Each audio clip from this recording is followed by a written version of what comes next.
Sienų apkalas išduoda amžių. Toks horizontalus rąsto apkalimas ir ypač tie dekoratyviniai vertikalūs sienėliai. Profiliuotos lentelės po langais buvo itin populiarūs tarpukario Lietuvoje. Jei įsižiūrėtum į langų rėmus, jų sudalijimą, jie dažniausiai išduoda tikrąją epochą. Tikėtina, kad pats namas buvo pastatytas kokiais 1925, 1930 metais.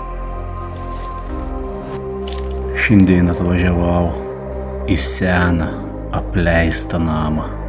Oho, šią pečią gražiai pažiūrėkite.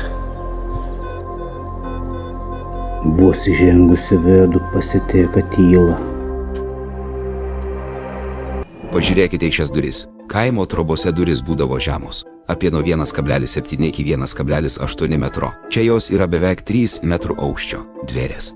Paprastas kaimo žmogus tokių nestatydavo, nes per ją žiemą išeidavo visa šiluma. Tai dar vienas įrodymas, kad šis namas statytas gerokai iki 1940 metų ir čia gyveno labai turtingi, dvariško stiliaus šeimininkai.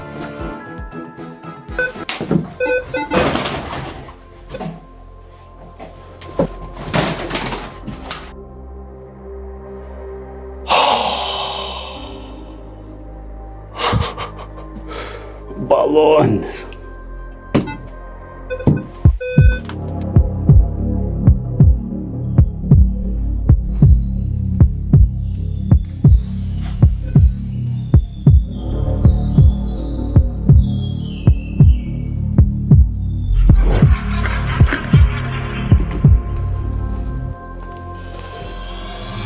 Švediškas stilius ir koklinė krosnis. Tokie kokliai tarpukariu dažnai buvo vadinami švediškais, tai buvo pati madingiausia ir brangiausia to meto technologija.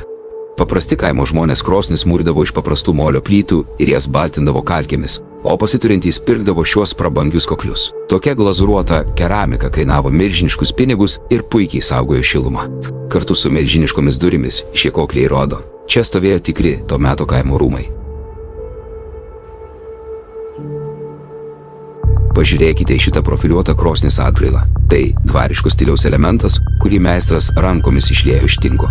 Seniau čia tikriausiai stovėjo žibalinė lempa, apšviesdavusi visą kambarį, o šiandien ant šios prabangios detalės paukštis ramiai sau susisuko lizdą.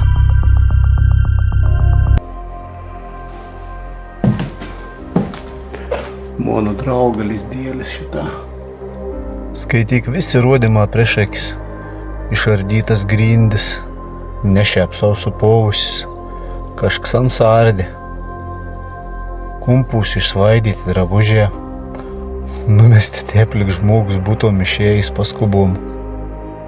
Į tas pečius, skaityk vis pečiai išardyti, ronkom išdraskyti.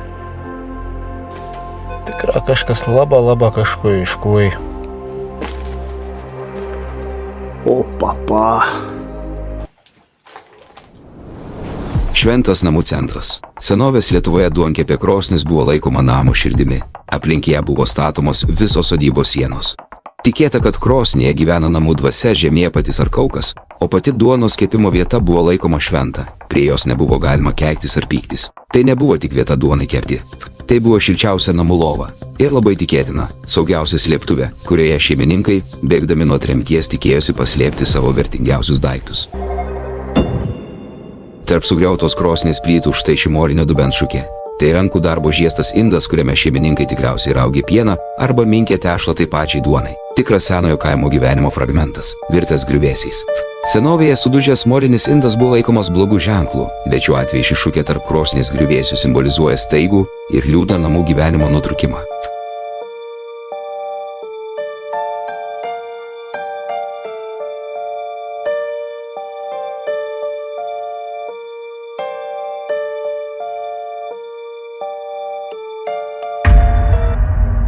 Ši sovietinė lėlė buvo pagaminta iš polietileno.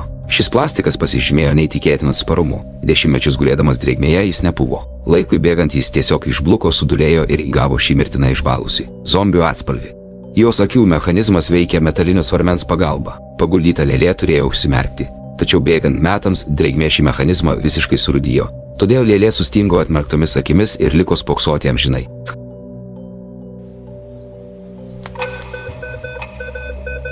Duonė.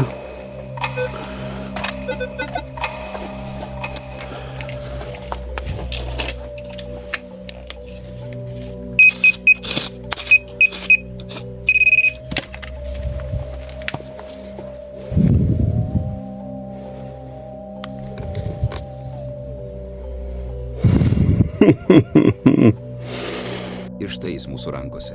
1967 metų jubiliejinis rublis, liaudyje vadinamas Lenino gairelėje. Jis buvo išleistas paminėti spalio revoliucijos 50-metį. Ši moneta daugiau nei pusę amžiaus gulėjo čia, po storų spalių sluoksnių antrame aukšte, kol jos nepasiekė mano metalo ieškiklis. Finansiškai ši moneta nėra brangus lobis, bet kaip šio namo istorijos detalė, ji tiesiog unikali. Ką manote, kas ir kodėl ją čia paslėpė? Ir štai jis, po storų spalių sluoksnių antrame aukšte, gulėjęs 1967 metų jubiliejinis rublis.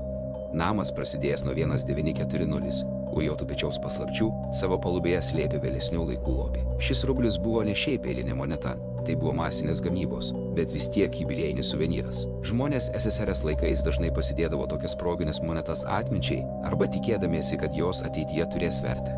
Kadangi rastas palubėje po spaliais, kažkas į ten tiesiog paslėpė kaip smulkų to meto turtą arba netyčia pametė statybų ir remonto metu. Palaukite, bet juk pirmajame aukšte pečius buvo iš 1940 metų, o palubėje radome 1967 rublį. Kaip manote, ar tai to paties žmogaus slėptuvė, ar namas turėjo kelias šeimininkų kartas? Parašykite savo versiją komentaruose. Spaliai antrame aukšte labai stori, o detektorius toliau rodo keistus signalus. Todėl viską, kas sekė po šio rublio, parodysiu jau kitoje serijoje. Spauskite prenumeratą, kad nepraleistumėte antros dalies.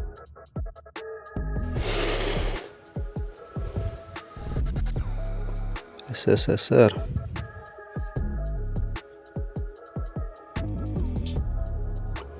Один рубль.